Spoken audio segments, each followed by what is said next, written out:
Durante el siglo XIX, México tuvo presidentes cuyos mandatos fueron breves debido a la gran inestabilidad política que imperaba en la nación. Muchos presidentes ocupaban la silla y sus vicepresidentes se encargaban de atacar a su gobierno, sin dejar de lado los habituales cuartelazos de la época y los momentos en los que México llegó a tener a dos personas que se consideraban mandatarios. Bien, vamos a conocer la historia de una presidencia bastante breve. Vamos a conocer la presidencia de Pedro Lascurain. Durante 1913 sucedió que el presidente Francisco I. Madero y el vicepresidente José María Pino Suárez se encontraban presos en Palacio Nacional. La cuestión es que ninguno de los dos había abandonado su cargo. Siendo el día 18 de febrero, Francisco se enteró del lamentable final de su hermano Gustavo. Lo que desestabilizó notablemente al mandatario fue que Victoriano Huerta encontró en Pedro Lascurain al hombre indicado para llevar a buen término sus planes. De acuerdo con la ley, don Pedro se encargaría de ocupar la presidencia en caso de la ausencia del primer mandatario, de manera que Lascurain se convirtió en mediador para obtener el documento en el que Madero y Pino Suárez abandonaban sus cargos. La cuestión es que fue engañado o se dejó engañar por Huerta, el cual le dijo que se encontraba muy preocupado por el bienestar de los prisioneros, de manera que era indispensable que dejaran el cargo. De lo contrario, los militares no se tocarían el corazón, lo que llevó a pensar a Pedro en el espantoso fin que había tenido Gustavo Madero, de modo que al presidente y al vicepresidente les podría suceder algo muchísimo peor. Los militares no solo acabarían con el mandatario, sino con toda su familia.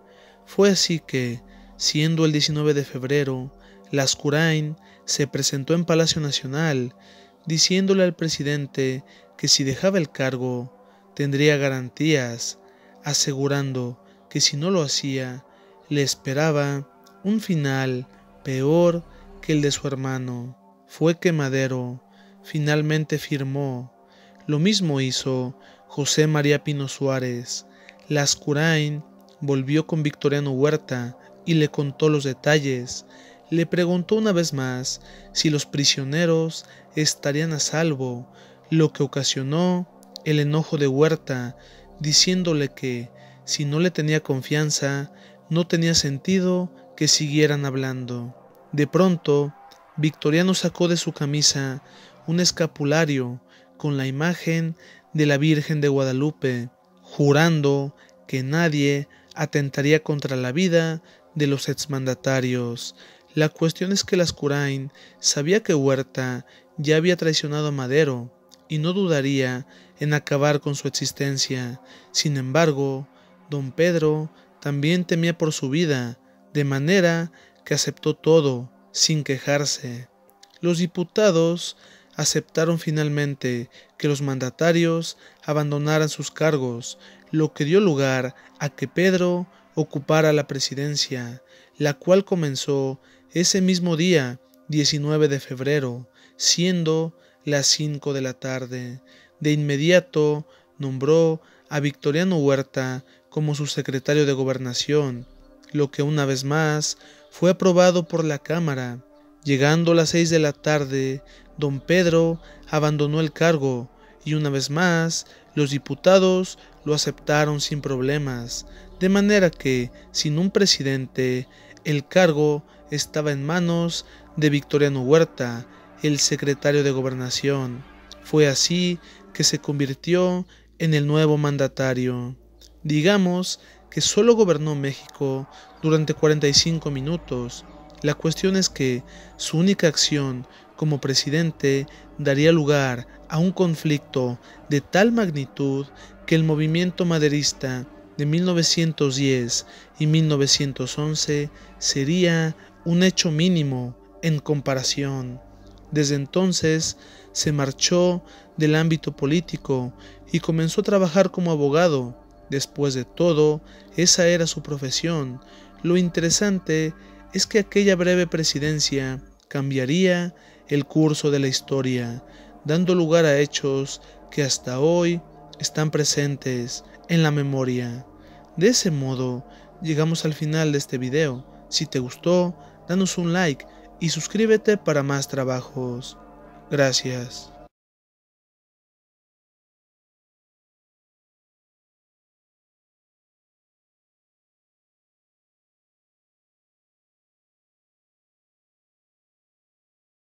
De Porfirio Díaz suelen apreciarse dos cosas: los grandes progresos del país durante su gestión, lo mismo que la gran desigualdad y opresión que imperó en México durante las décadas que Díaz se encontró al mando del gobierno, siendo estos dos aspectos a los que suele limitarse el análisis del porfiriato. Mas no dejemos de lado que la idea del México de un solo hombre justamente parte del mandato de Porfirio, y no es para menos, debido a que fue otro gran megalómano, a pesar de que sus detractores ignoran este punto y quienes lo admiran simplemente lo niegan. Desde muy joven, Díaz fue una persona bastante genuina, valiente como pocos y fiel a sus convicciones. De las muchas cosas positivas que pueden decirse del joven Porfirio Díaz es que durante el proceso electoral, donde era obligatorio votar por Antonio López de Santana, fue Porfirio el único que votó por el general Juan Álvarez, el único candidato de oposición, lo que era una afrenta al gobierno, y le ganó a Díaz la enemistad de las autoridades. De igual manera, después del sitio de Puebla, fue Porfirio uno de los soldados liberales que luego de ser liberado decidió volver a tomar las armas y se convirtió en un gran problema para los invasores franceses. Lo anterior nos hace ver a Porfirio como una persona casi ejemplar. Lo fue, de hecho. Lamentablemente, las cosas empezaron a cambiar luego de la caída del Segundo Imperio. Díaz se obsesionó con su aspiración presidencial, de manera que se levantó en contra del gobierno de Benito Juárez, siendo vencido y humillado. No se quedó contento y volvió a sublevarse contra el gobierno de Sebastián Lerdo de Tejada, logrando vencer, y al poco tiempo ocupó la presidencia, asegurando que no volvería al cargo después de su mandato, lo que no cumplió, debido a que, junto a su séquito, comenzó a gestionar la propuesta para que un expresidente ocupara 2 mandatos no consecutivos, y luego simplemente se eternizó en el poder. Díaz se había sublevado contra el gobierno y ya en el poder decidió que lo mejor era que nadie más volviera a levantarse en armas, de manera que limitó las acciones de sus opositores y exilió a varios de ellos, sin dejar de lado que desapareció a otros tantos. Se creía el único hombre capaz de devolver la estabilidad a México.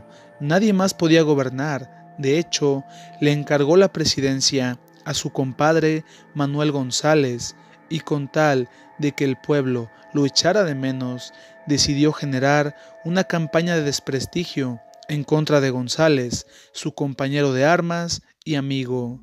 Díaz volvió a la presidencia y decidió que no la dejaría.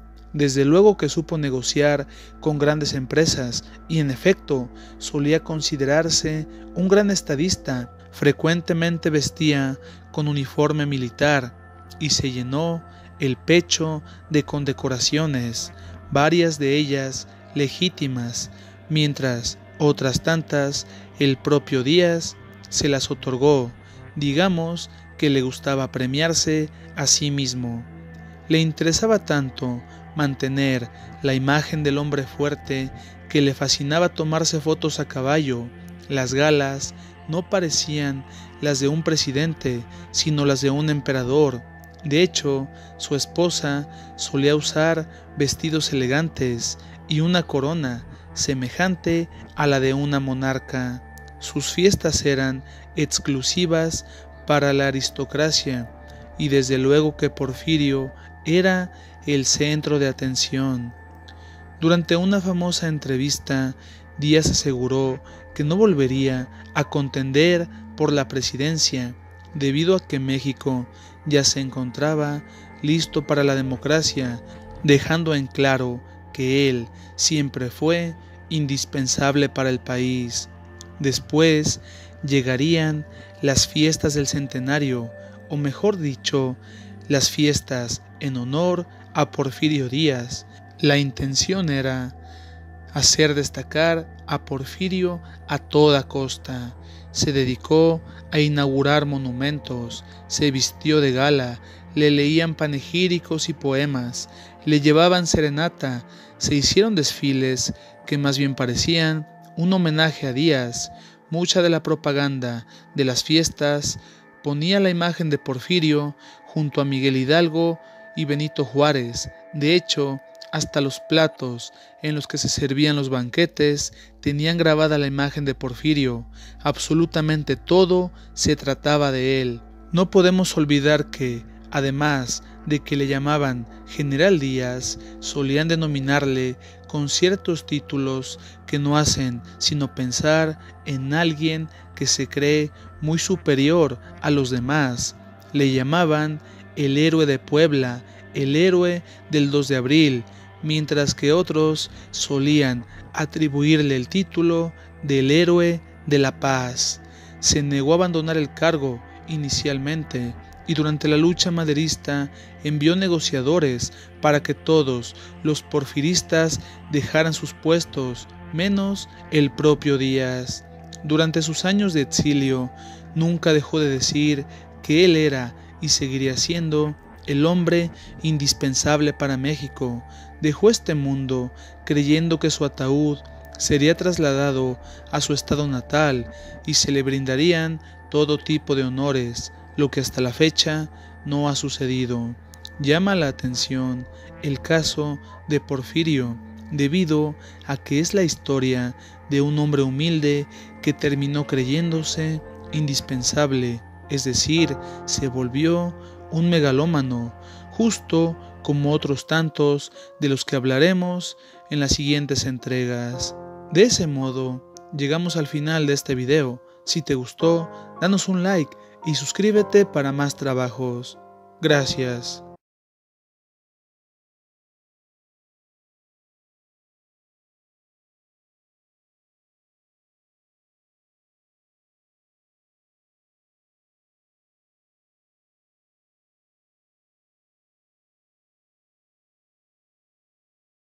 La Convención de Aguascalientes simboliza una victoria para los hombres que se distanciaron del constitucionalismo y buscaron presentar un proyecto de nación, una alternativa al gobierno del primer jefe. De hecho, los convencionistas, al menos al principio, mostraron una gran ventaja ante el constitucionalismo. Lo que nadie sabía era que aquel nuevo gobierno entraría poco a poco en una notable decadencia y terminaría siendo superado por sus opositores. No hablaremos con gran detalle de los motivos que llevaron al gobierno convencionista a su final, sino que nos centraremos en sus 3 presidentes, y ese cambio constante de presidente en menos de un año es la mejor prueba de la gran inestabilidad a la que dicho órgano de gobierno se vio sometido. De modo que, en esta ocasión, Gayo Sócrates te presenta los presidentes de la Convención de Aguascalientes. Ya para finales de 1914, Los convencionistas habían elegido a la persona que se encargaría de gestionar desde la presidencia el nuevo camino que tomaría México, de manera que don Eulalio fue el presidente del triunfo, es decir, fue electo en el mejor momento de la convención, justo cuando aquel nuevo gobierno mostraba un camino aparentemente libre para transformar al país. De Eulalio podemos decir que ocupó la presidencia del 6 de noviembre de 1914 al 16 de enero de 1915. Estamos hablando de apenas 2 meses. Fue electo por la convención a causa de motivos variados, siendo uno de ellos el haber sido simpatizante de los hermanos Flores Magón, lo mismo que apoyó a Francisco I. Madero durante la campaña electoral, sin olvidar la lucha armada en Coahuila y Zacatecas. Fue de los primeros que apoyó al constitucionalismo y al Plan de Guadalupe en la lucha contra Victoriano Huerta. Durante la Convención de Aguascalientes se le consideraba un hombre neutro ante el villismo y constitucionalismo, de manera que muchos esperaban cierta estabilidad en su gobierno. Llegó a Palacio Nacional y mostró mala actitud ante la presencia de los zapatistas.